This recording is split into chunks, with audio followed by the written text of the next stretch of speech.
Om Jnana-timirandasya Jnananjana-shalakya Chakshurunmilitam Yena Tasmai Shri Gurave Namaha Shri Chaitanya Manobhishtam Sthapitam Yena Bhutale Swayam Rupa Kadamahyam Dadati Swapadantikam Vandeham Shri Guru Shri Tapatakamalam Shri Gurun Vaishnavamscha Shri Rupam Sarvajatam Sahasana Raghunathanvitam Tam Sajivam Sadvaitam Savadutam Parijanasahitam Krishna Chaitanya Devam Shri Radha Krishna Padan Sarvanavita Shri Vishakhanvitamscha Namo Mahavadanyaya Krishna Prema Pradayate Krishnaya Krishna Chaitanya Namne Gauratushe Namaha Nityananda Maham Naumi Sarvananda Karam Harinama Pradam Devam Avaduta Shiromani He Krishna Karuna Sindho Dinabandho Jagatpate Gopesha Gopika Kanta Radha Kanta Namastute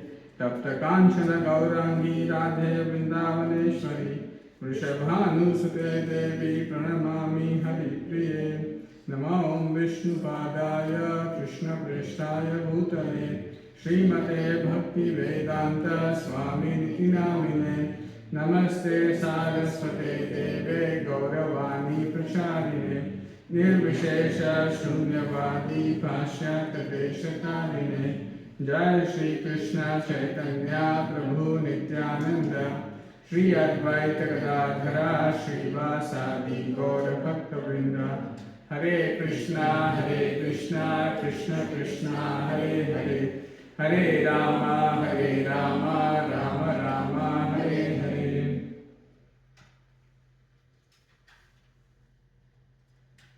Hare Krishna. Hare Krishna. So, in the previous two sessions, we discussed one about the purpose of Bhagavad Gita, what is Bhagavad Gita, and what are the benefits of reading Bhagavad Gita, and a sort of an introduction to Bhagavad Gita. In the previous session, we saw about what is Dharma and why is it important to follow Dharma, and how a living entity is bound by these material miseries and problems, and by following the rightful Dharma, one would come out of all these miserable conditions of life.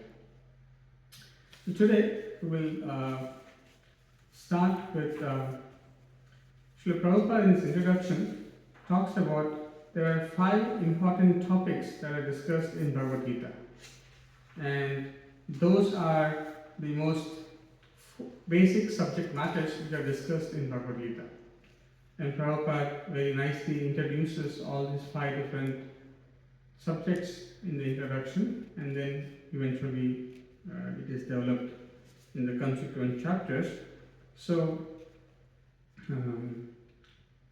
let us try to understand what are these 5 basic subject matters, and this is very helpful to understand if one were to understand any other philosophical system, any other religious system. One should try to understand these 5 basic subjects and their relationships. If one can understand these things very nicely, actually one can talk about any other religious system also. Also importantly, one can get the essence of Bhagavad Gita as what the Lord is trying to talk about, what are the important subjects. So Prabhupada writes, the subject of the Bhagavad Gita entails the comprehension of 5 basic truths. So Prabhupada is saying there are 5 fundamental basic truths, and Bhagavad Gita means to understand these 5 basic truths. Now, you may speak any language, you may speak any religion, but if you understand these 5 basic topics, fundamental truths, then you actually understood Bhagavad Gita, or the actual religion. First of all, the science of God is explained. So one thing that one will find in Bhagavad Gita is that the science of God. Science of God will include who is God, what is our relationship with God, what is the nature of the God, what are his activities, what is his spiritual kingdom, his abode looks like, and what are we supposed to do in relationship with him, and so on and so forth. And then the constitutional position of the living entities, jivas. So one is the science of God. The second topic is the constitutional position of the living entities, the jivas. There is Ishvara, which means controller, and there are jivas, the living entities, which are controlled. So there's a clear distinction between the Supreme Lord and the living entities.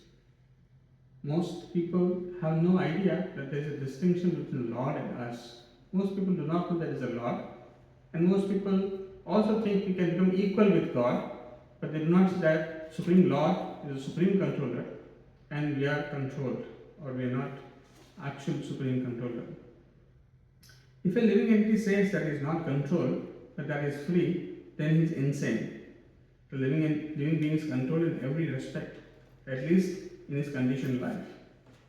So our control begins from the birth itself. We don't choose our parents, we don't choose our time of birth, we do not choose our place of birth, neither we choose our intelligence, our body, nothing we choose. We are controlled right from the birth till the end of life. We are all controlled. None of us are free. We cannot choose, oh, I will not get disease, oh, I will not get pain. I cannot choose. So we are all controlled. So in the Bhagavad Gita, the subject matter deals with the Ishvara, the supreme controller, and the Jivas, the controlled living being entities. Then the third topic is Prakriti, or material nature. So the world around us is made up of material nature, and that is called Prakriti. And the fourth is time, the duration of existence of the whole cosmic manifestation, or manifestation of the material nature. So there is a fixed time for which this cosmic manifestation exists, and then again dissolves. Then again comes back, and then dissolves. So there is a time factor which decides, describes about the material creation. And the fifth topic is karma. So just to reiterate, the first topic is Ishvara, or the science of God. Second is Jiva, or the constitutional position of the living entities. 3 is Prakriti, or material nature. 4 is Kala, or time. 5 is Karma, or the activity. So in this, from Bhagavad Gita, we must learn what God is, what the living entities are, what Prakriti is, what the cosmic manifestation is, and how it is controlled by time, and what the activities of the living entities are. So Prabhupada is saying, by Bhagavad Gita, what are we supposed to learn? We are supposed to learn what God is, what living entities are, what Prakriti is, what is the cosmic manifestation, and how it is controlled by time, and the activities of the living entities. So these are the basic topics that one should be clear when one reads Bhagavad Gita or understands Bhagavad Gita. So after these 5 topics, 4 are said to be eternal, and 1 is said to be not eternal. It can be changed. So the first 4, Ishvara, Jiva, Prakriti, and Kala, are said to be eternal. Whereas karma is said to be not eternal. That means the action and reaction that the living entity obtains can be changed. So we'll see that, how that is different from other things. Now, another important point is that all of this have a relationship with the Supreme Lord. That means Jivas have a relationship with the Supreme Lord. Prakriti has a relationship with the Supreme Lord. Kala has a relationship with the Lord. And karma is of the living entities, but Lord can also play a role in changing the karma of the living entity. So we'll try to understand today now what is the relationship between these, firstly between the living entities and the Supreme Lord. So we'll see that. And for that,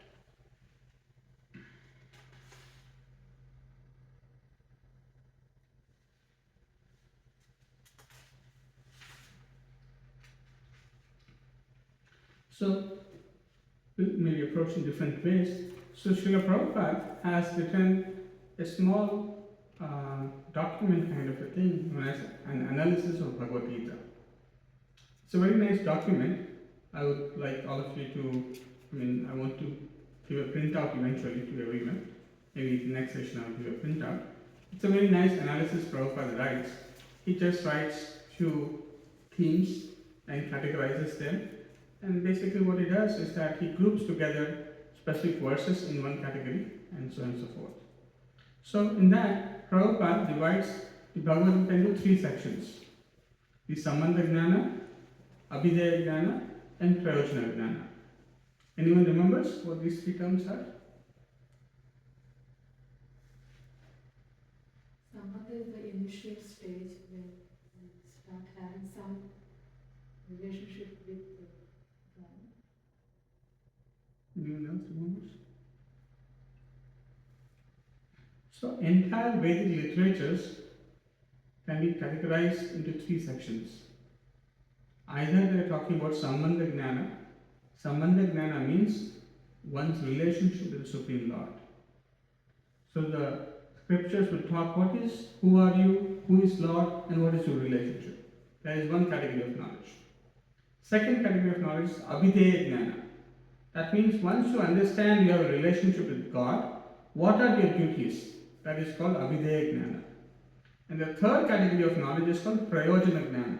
That means, okay, if you are doing an activity, what should be the outcome of that activity? What is the final goal of that activity? Because if you do not have the final destination, what is the point of you have a car, you are driving, but you don't know the destination? What's the point? So, if one were to study Vedic literatures, these three topics, Sambandha Gnana, Abhideya Gnana and Prayojana Gnana must be very clear. Every Vedic literature, or in fact any subject matter, which talks about science of God, must have these components. And Prabhupada kind of categorizes the verses of Bhagavad Gita into these three sections. So what we'll do today is we'll try to understand Sambandha Gnana based upon Bhagavad Gita. So what is one's relationship with the Supreme Lord? So Prabhupada begins by mentioning the section of Bhagavad Gita from 2.11 to 2.30. This is second chapter of Bhagavad Gita, which Prabhupada translates as contents of Gita summarized. So in this section, between 2.11 to 2.30, the nature of the soul is described. The first teaching that Krishna imparts onto Arjuna is about the nature of the soul. So we'll try to learn a little bit about first what is our nature before we understand our relationship with the Supreme Lord. So we will just take one or two verses from here, starting at 2.11 and then maybe two verses from here. The first thing the Lord says is that Sri Bhagavan Vacha Asocyan Anvasocastvam Prajna Vadamsha Bhasase Gatasun Agatasunshcha Nanu Sochanti Panditaha. So, first thing the Lord is doing is that He is kind of correcting Arjuna. He is in fact chastising Arjuna. Asocyan Anvasocastvam Prajna Vadamsha Bhasase. Prajna Vadamsha Bhasase. While speaking learned words, God is saying to Arjuna, oh, you are giving me various reasons. The first chapter and the beginning of second chapter, Arjuna is giving various reasons as why he should not fight in the battle. And now Lord is saying, oh, wonderful, you are thinking, you are speaking like a very learned man, but you are mourning for what is not worthy of grief. You are lamenting for what is not worthy of grief. Those who are wise lament neither for the living nor the dead. You see, the whole material world means there has to be lamentation. There has to be a sense of anxiety for the future. There has to be a sense of lamentation of the past. Now, why is this happening? Why is that every living entity is bound by this lamentation and hankering business? What is the root of this? Associating the soul with the body. Yes. So to identify the soul, the self with the body rather than with the soul. That is the root problem of all the problems. This misidentification is a root problem of material existence. And Krishna begins to basically take the position of a teacher. You see, teacher must correct the child, the student. Otherwise, how will the child learn? In fact, Chanakya Pandit says that if you chastise the disciple, he will grow and grow and grow. If you simply praise, then he will become complacent. The teacher must first chastise the wrongdoing so that the child, the student will become more and more alert to improvise. So Lord is identifying the defect of Arjuna right away. He's saying, oh, you're speaking like a learned man, but you are crying, you're mourning for what is not worthy of grief. The wise lament neither for the living nor for the dead. So while lamenting, Arjuna is lamenting in the battlefield, he is crying, he wants to give up the fight and surrender. So then the first thing the Lord says that Natpe vaham jatu nasham natvam neme janadipaha nachaiva na bhavishyamaha sarve vayam athaparam. The first instruction Lord is saying is that we are all eternal. We are all, that is the first instruction the Lord is saying. He is saying, not only never there was a time, I did not exist, nor you, nor all these things, nor in the future shall any one of us cease to be. So he is saying, there was never a time when I did not exist, nor you, nor all these things. The first instruction is that we are all eternal living beings. And then to explain this idea of how am I eternal, if someone says you are eternal, immediately you will say the question, no, I took birth. I'm 45 years old, I took birth in this place and I will die. So how am I eternal? Where was I before when I took birth? It's a natural question. I wasn't there before birth and I will not be there after death. So why are you saying I'm eternal? So the Lord is immediately giving the next verse to explain this idea that the soul is transmigrating from one body to another body. The body is not real you, and therefore the Lord immediately explains this by saying, Dehino asmin yatha dehe kaumaram yavanam jara tatha dehantara prapti dhira satrina muhyati. So God is saying, Kaumaram Dehino Asmin Yatha Dehe. So Dehino Asmin Yatha Dehe. Within this body, there is an embodied being, the real soul, the real self. That body is unchanging, just like Kaumaram, the boyhood, Yauvanam, the youth, Jara, the old age. The living entity, the observer in the body remains the same. The observer is not changing. When we say we are old, the body is getting old, the soul is not getting old. The same living entity is observing. So the observer in the body has never changed, and therefore our name, when we call, we respond as if we are the same person. If my body changes, just like if you see a car, and if you see another car with a different body, you will not call the same car, you will not call both the cars with the same name. But in our case, it is not like that in the sense, the real person is not the body, but someone who is inside. And therefore, we are identifying the same name, which is given by someone, but still, we are identifying because the observer who is observing remains the same. Prabhupada gives an example of changing the dress. You may change so many dresses. Does that mean you are changing? Today you wear one dress, tomorrow you wear another dress. Does it mean that you are a different person? No, you are the same person.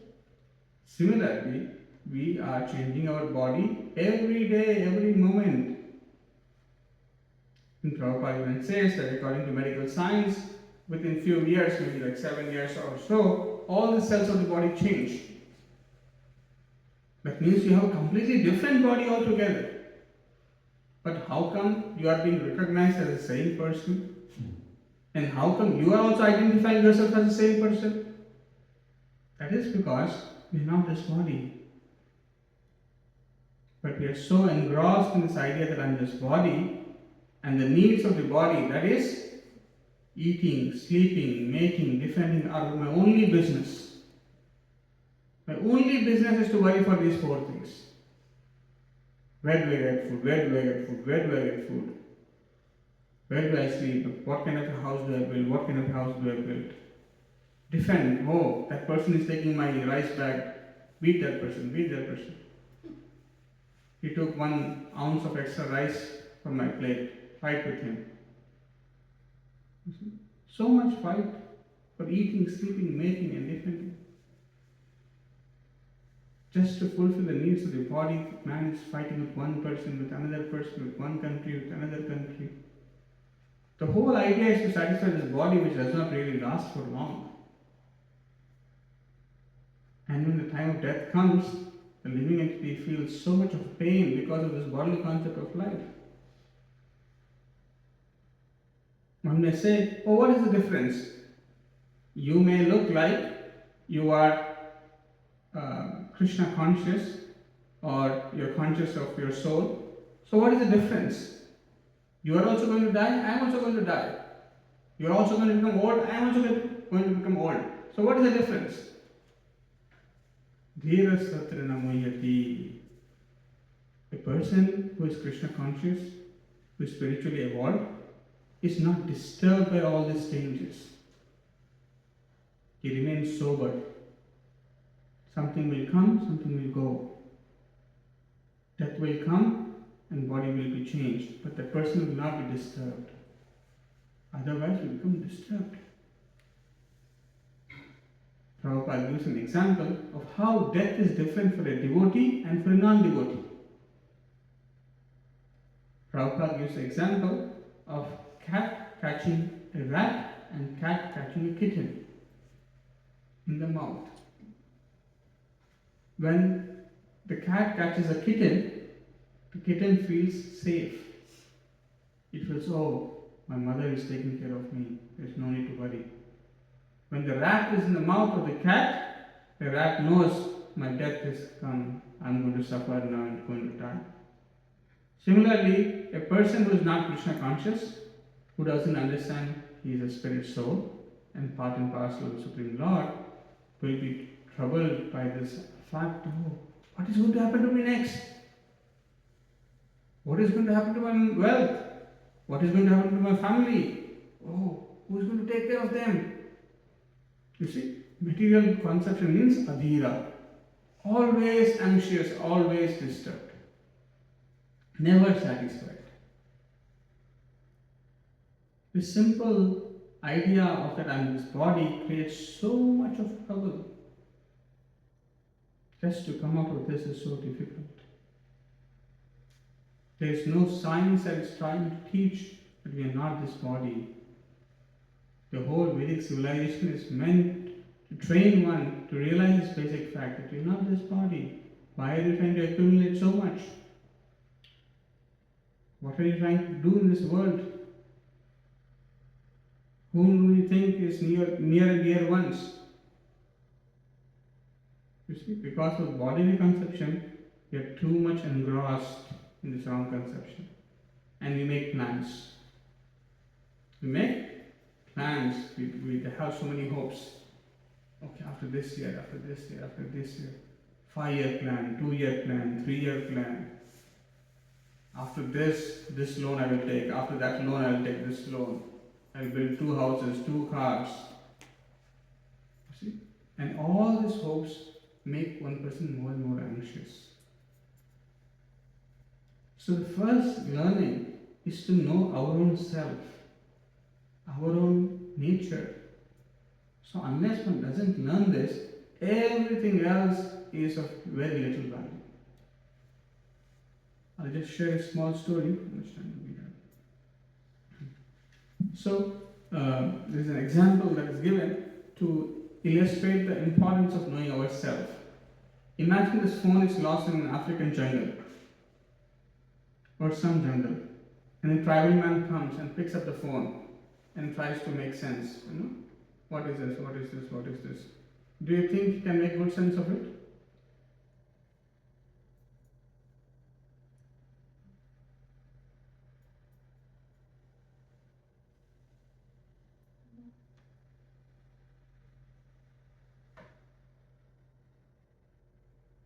Will you be able to use it? No. Why not? He's not, that's not he. So he doesn't have the knowledge about what this phone is. So he can throw as an animal or maybe use it as a mirror, but not as a way to call someone or do something what the phone can do. Why is that? Why is that he is not able to use the phone very well while he has got the phone in his hand? Lack of knowledge about the phone. Similarly, we can also use our life in some way, but not in this proper way unless we don't know what our life is all about. So whole world is running with some hope, with some idea of life, but not the true idea of life. And therefore there is so much of trouble, so much of dissatisfaction, so much struggle, so little gain. We have spent maybe like 30, 40, 50 years. Have our struggles reduced? Have our satisfaction, is our satisfaction complete?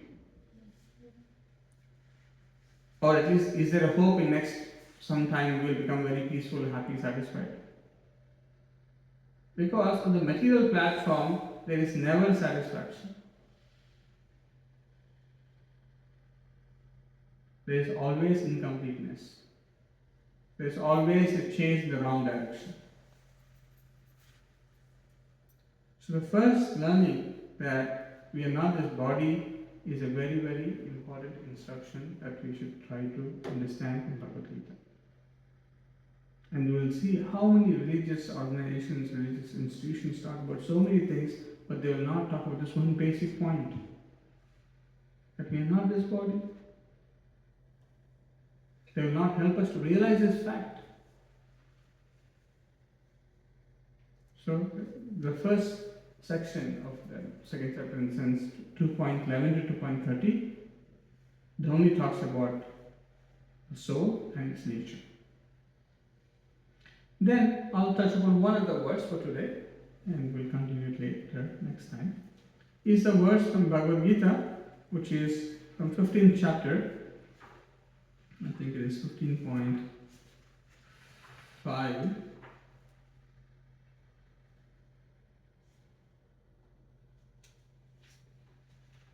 Or 7. Okay, 15.7. So this verse talks about, okay, we are spirit soul, but what is the relationship with the Lord? So this talks. Mamaivamsha jiva loke jiva bhuta sanatana manasasthani indriyani prakritisthani karshati. So Mamaivamsha jiva bhuta. So mama, my, eva, suddenly, amshaha. Prabhupada translates the word as fragmental particles. Jiva loke, jiva bhuta, sanatanaha. The word sanatana means eternal. The Lord is saying, Mamaiva amsha, that the living entities are my fragmental parts. And the word sanatana means eternally. That means the living entity, although spiritual in nature, it does not mean it has no connection with the Lord. It has a connection, a relationship with the Lord, and that relationship is that of part and parcel. Part, when we think of part, some parts can remain independent. But parcel means it has no function unless it is not connected. It's always connected, and its function becomes proper only in relationship. So living entity also has got a function in relationship with the Lord as a part. Just like a bolt in a machine has a specific role to play. Similarly, every living entity has a role to play. And what is that role to play? We are meant to serve the Lord. We are meant to please Him. We are meant to give Him enjoyment, pleasure to Him.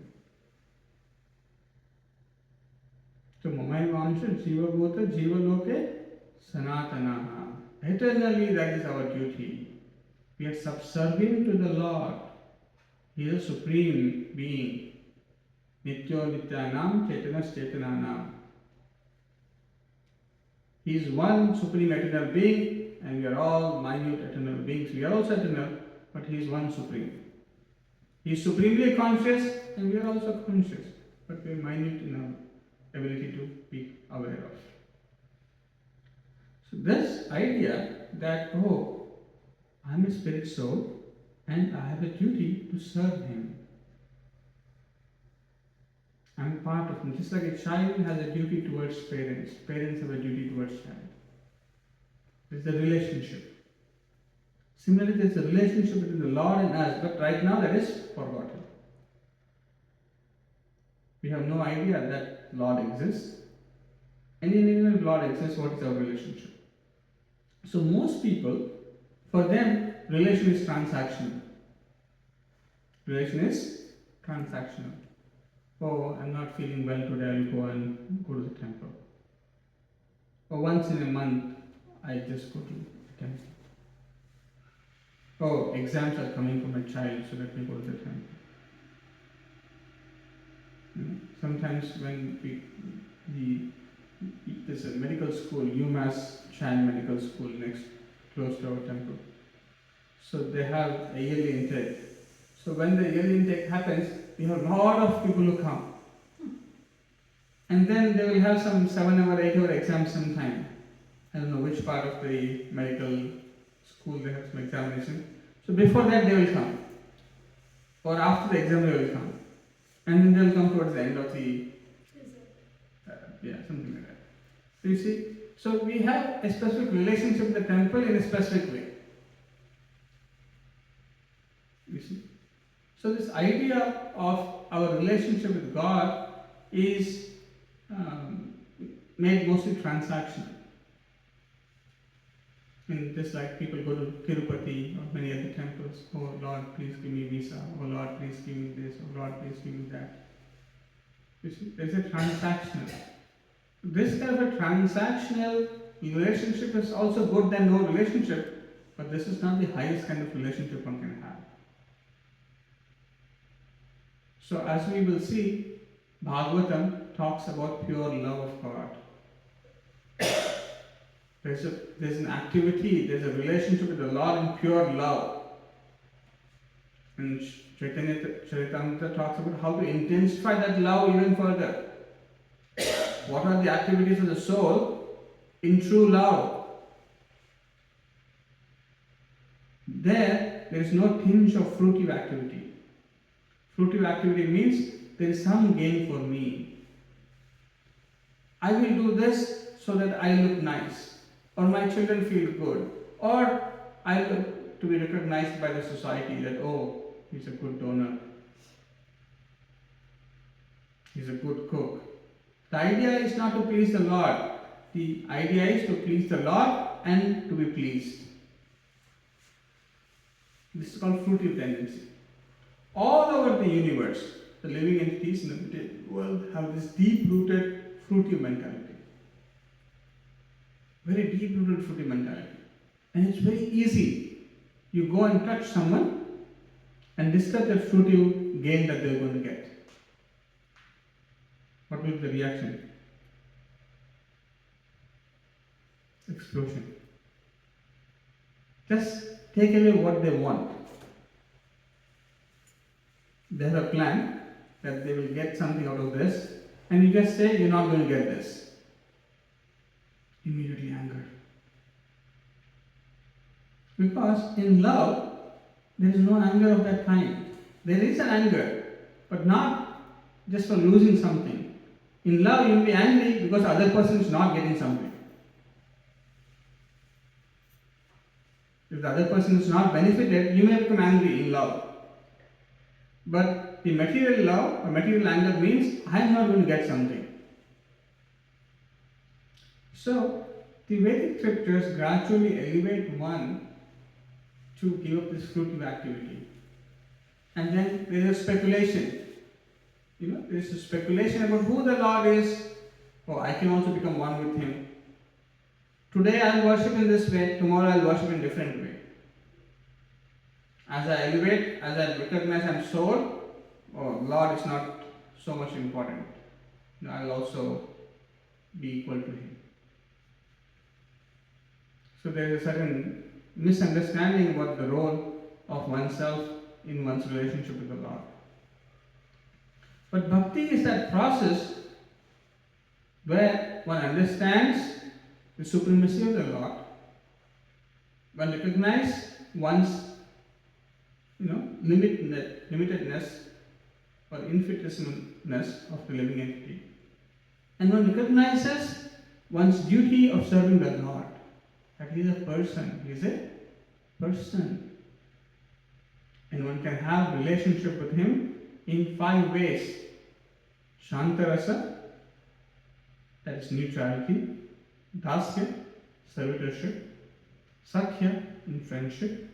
Vatsalya, in parental form. And Madhurya, in conjugal form. So as a lover, one can have a relationship. One can be parent, mother, father, or one can be a friend, or one can be a servant, or one can be just neutral, just appreciating the glories of the Supreme Lord, the supremacy of the Supreme Lord. So one has a relationship when one comes to the stage of understanding one's Swarupa Siddhi. One recognizes, I, in the spiritual world, meant to serve the Lord in this way. I'm His friend. Okay, so I should do this, I should do that. There's a relationship where every living entity has a specific relationship with the Lord, and the living entity performs that activity, and the living entity is completely in bliss. But right now, Swarup Siddhi is a high state. But even to recognize that I am a servant of the Lord is not clear for us. And therefore, we are servants of our mind, our ego, our senses.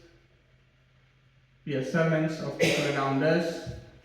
We are servants to serve our nation, our community, and so on and so forth. And we have forgotten that we have a duty to serve the Lord. Just like a mother, she might have so many duties, but at the back of her mind, she will also keep the duty towards the child. Prabhupada gives the example of women carrying water pots. In India, in some places, you can see they carry multiple water pots in their head. You see, they're walking, they're seeing so many things, but their attention is not taken away from the water pot that they're carrying. Similarly, we might be doing so many activities. It does not stop. It does not mean you cannot go and study. It does not mean you can go and work. It's the point. But where is your consciousness? You see, mother's consciousness is always, how is the child? Where is the child? Did she eat? When is she coming? Where is she now? You see, that consciousness. Similarly, if you become Krishna conscious, we can still do our activities, but the key lies in becoming Krishna conscious. Arjuna recognizes this. I am meant to please the Lord. And Lord is saying, fight. I should fight. Because in the beginning, he is thinking from his perspective, what is that he wants. And then he recognizes what Lord wants. And then he does according to what Lord wants. And then there is all success. So simple transformation. I am a spirit soul, the Supreme Lord, the Supreme Spirit, Supreme Being. We have a relationship with Him, and I'm an eternal part of Him. I'm going to serve Him as He wants, as He desires. I should serve Him in that way. And to know that, we have to go through bona fide spiritual master.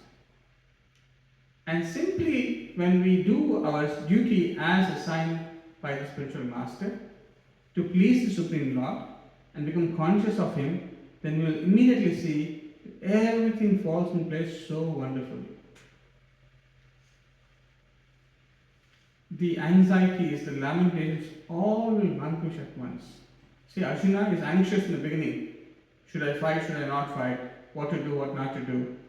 What will happen if I kill them? What will happen? So on and so forth. So much confusion. But in the end, there is no confusion. Okay, do this, I'll do this, that's all. And all victory, all opulence, everything is there. So, this is very important that the first lesson is to realize, to recognize, at least in the beginning theoretically, that we are not this body, we are spirit soul, we are an infinite part of the Lord and we are meant to serve the Lord. This idea is what Bhagavad Gita is talking about. Not that we are equal with God, not that we can do everything for ourselves and not care for the Lord. No. How do we develop in our relationship to serve the Lord from the base tendency of fruitive activity? In the base level, there is no concept of God. In a higher sense, there is concept of God, but I will do what I want and I will give the Lord something out of it. In next concept, I develop my own concept of God and kind of function in a specific way. And then I do some yogic processes also to gain something for myself and something for the Lord. But in the process of bhakti, we serve only to please the Lord. And that kind of relationship is very, very pleasing. And Bhagavad Gita is taking us to that point as how, while doing different activities in this world, still we can remember the Lord and we can serve Him, and why we should do and how we should do. That we will see as we go further. I'll stop here and see if there are any questions or comments. What are the things that please Krishna? Yes, so we will see how we should offer bhoga to the Lord. We eat for our pleasure. We cook for our pleasure. But how we can transform that to the pleasure of Krishna. We earn a lot of money, we have a lot of power, we have a lot of intelligence. How we can engage that in the service of the Lord. We are a family, we have so many responsibilities. How we can do all those things to please Krishna.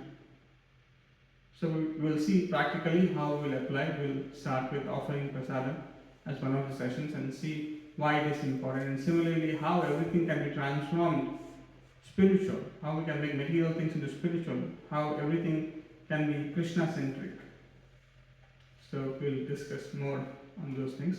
But basically, at different levels, one can do these things. And first and foremost, we must hear the instruction of the spiritual master. That means to chant 16 rounds of Hare Krishna mantra. So what happens when we chant? The intelligence comes from Krishna. The spiritual master and the Lord will protect us and will give us intelligence to act in ways of being Krishna conscious. That is the simplest way. If you just go on chanting, rest all intelligence that is required will be provided by the spiritual master and the Lord. Everything becomes very easy. At the same time, simple things like to engage in serving the Lord by using the tongue, that is to chant and take Krishna prasadam. These are two important practical things. We should not eat which is not Krishna prasadam, and we should chant Hare Krishna Maha Mantra at least 16 rounds, and we should talk about the Lord. We should not engage in unwanted talks. These are the basic instructions. If the simple instruction, chanting and taking prasadam if one starts, rest everything will fall in place. These are two basic instructions. Then other instructions are there which one will learn gradually as two other things. Basically, one should serve the instructions of the spiritual master by chanting 16 rounds, following four regulative principles, taking Krishna prasadam. The other is one should engage the rest of the time to serve the desire of the spiritual master. Desire of the spiritual master is the desire of the Lord. So with our abilities, if we serve the desire of the spiritual master. We have so many desires. We are all trying to serve that. We are all trying to serve different desires. And we are so attached to our desires, our ideas. We are too strong about it. But to make someone else's ideas, someone else's desire and be subservient to that is very difficult for us. But if you are fortunate enough, and if you take, oh, my spiritual master wants to spread this Hare Krishna Mahamantra in the Western world, what can I do for him? How can I serve him? What can I do? What can I do? How can I serve? How can I serve? What can I do? How can I serve? Can I do something today? Can I do something today? Can I do something now? Can I do something tomorrow? What can I do? What can I do? How can I do? The simple meditation. Iha yasya hare dasya manasa. This verse, Prabhu Goswami says that Iha yasya hare dasya karmana manasa gira nikhilasu api avasthasu jivan muktasa uchyate. So anyone who by his actions, mind and words lives only for the service of the Lord, he's only thinking about the service of the Lord. Okay, how do we spread Hare Krishna mantra? It's so simple. See, you can just go around and meet some people and say, come, please chant. You see, what is the difficulty? See, anyway we are meeting people. Anyway we meet people. Anyway we see people. Sir, please come for Sunday. Sir, please come and chant. We chant every day, morning and evening. What is the difficulty in inviting someone? But because our consciousness is not ingrained to think of service, that opportunity is not seen. Just like if we are very ingrained, you see, sometimes someone will go to a store, or maybe going to an airport. If they are small kids, they will see some nice dress. Immediately they go, oh, can I take this for the child? Why? Because the idea of the child is deeply ingrained. So anything connected with the child, I will immediately say, oh, can I take something for this child? Can I buy some sweets from here? Can I take some namkeen from here? Can I do something? You see? Because of the child's consciousness, I am seeing everything in relationship with the child. Similarly, when we become service conscious, can I serve someone? Can I serve? This is the desire of my spiritual master, Paschatya Desha Tarini. He wants to deliver to people in the West. Oh, can I invite my colleague who is non-Indian and see if they can take up to Krishna consciousness? People are waiting to take Krishna consciousness. So when we become that eager, how can I serve? How can I serve? How can I serve? One can see endless opportunities. So we have to develop strong desire to serve always. Then that will be very pleasing to the spiritual master. To serve his desire, you have to hear very carefully. You have to hear very carefully. We all have a habit to not hear. We have a habit to hear our own desires, our own ideas, our own interests. We hear very carefully. Because we are too deeply involved with our own ideas, our own thinking, we can't hear what Vaishnavas, Guru, the Lord are saying. Therefore, one has to go through rigorous training. This mind is a fickle, is such a troublemaking entity. The false ego is such a, self-destructive thing. Because of our ego or mind, we are very rebellious. We are not subservient. We are not malleable. Have you heard the word malleable? What does it mean? Turn into any shape or form. Yeah, they can take any shape and form very easily. It will not break. It's like gold, you see. Very malleable. You can make beautiful ornaments. You cannot make with clay beautiful ornaments. It will break.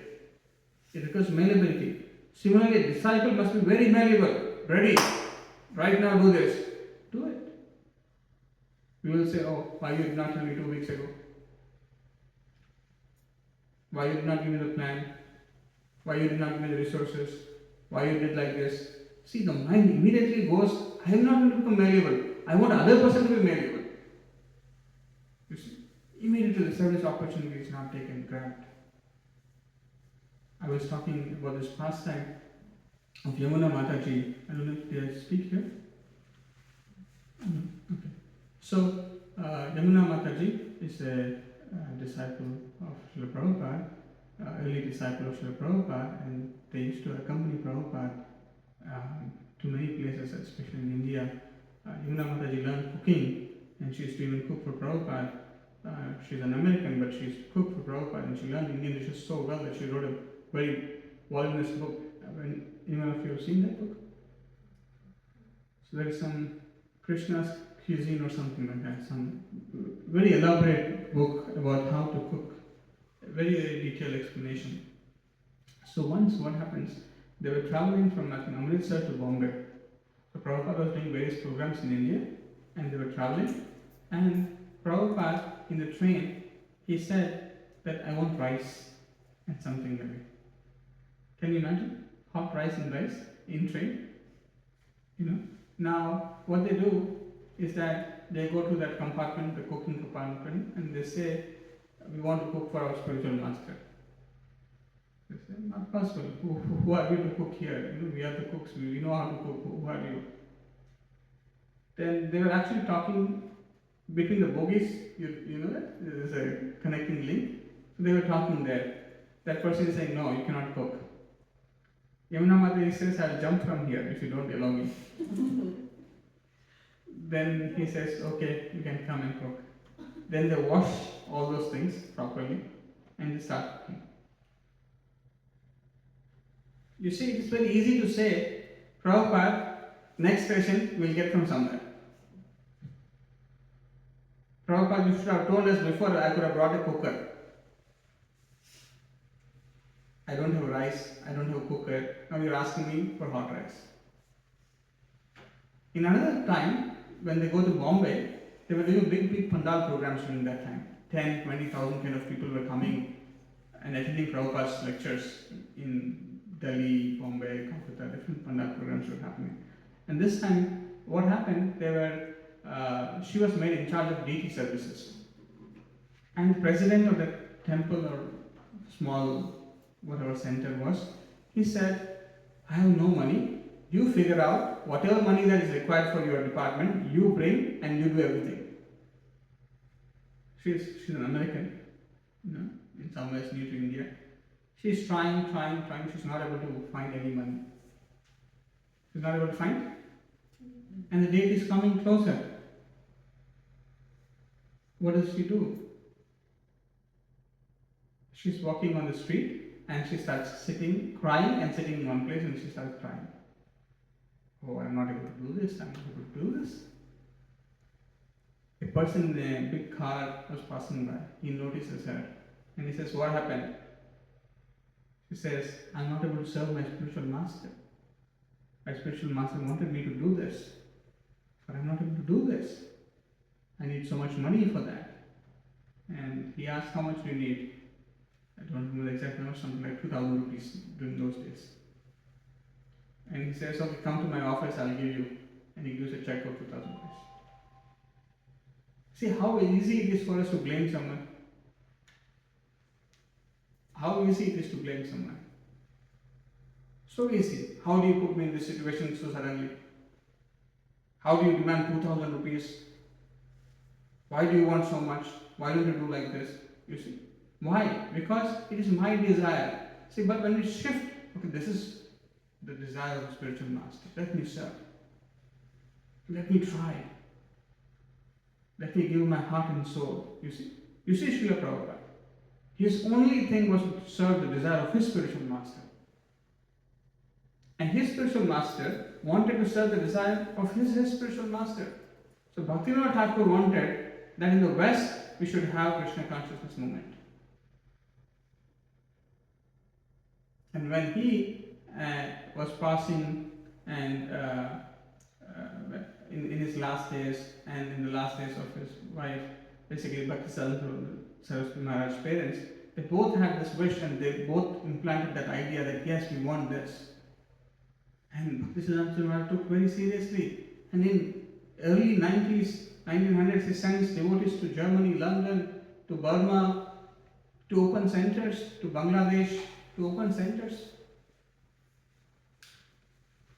And same desire, Srila Prabhupada, it was transferred to Prabhupada that you should do something in English-speaking language, in English-speaking countries. That desire was taken by Prabhupada. Just see how seriously Prabhupada took. In 70 years' time, he's trying to establish a worldwide movement. So to take the desire of the spiritual master very seriously, for that we have to hear carefully. What is the desire of my spiritual master? What is the desire? When one who is very sincerely hearing, who is very without a self-interest, who is willing to serve the desire of the spiritual master, he is actually pleasing the Lord. And for such a person, everything that is necessary will come. Just see, Prabhupada just took the desire of his spiritual master so seriously, he was starting to write books every day in English. And Prabhupada says, actually I'm just writing my books, I'm just trying to fulfill the order of my spiritual master to write the books.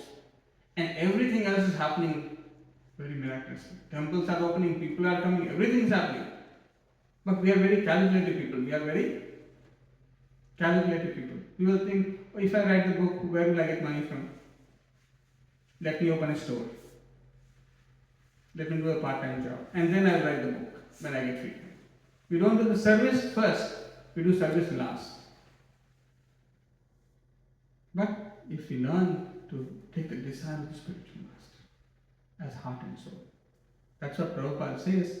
He read this verse, Vyavasayatmika buddhi, ekehe kurunandana. Vyavasayatmika buddhi means one-pointed attention. Not to divert to anything else. This is the desire of my spiritual master. I am trying to only serve this desire. Day in, day out. Did I do something? Did I do something? What else can I do? Did I do something? What else can I do? If one goes on living like this, all perfection will come. Stop. Srila Prabhupada ki jai. Grantha Srimad Bhagavad Gita ki jai. Jai Gaur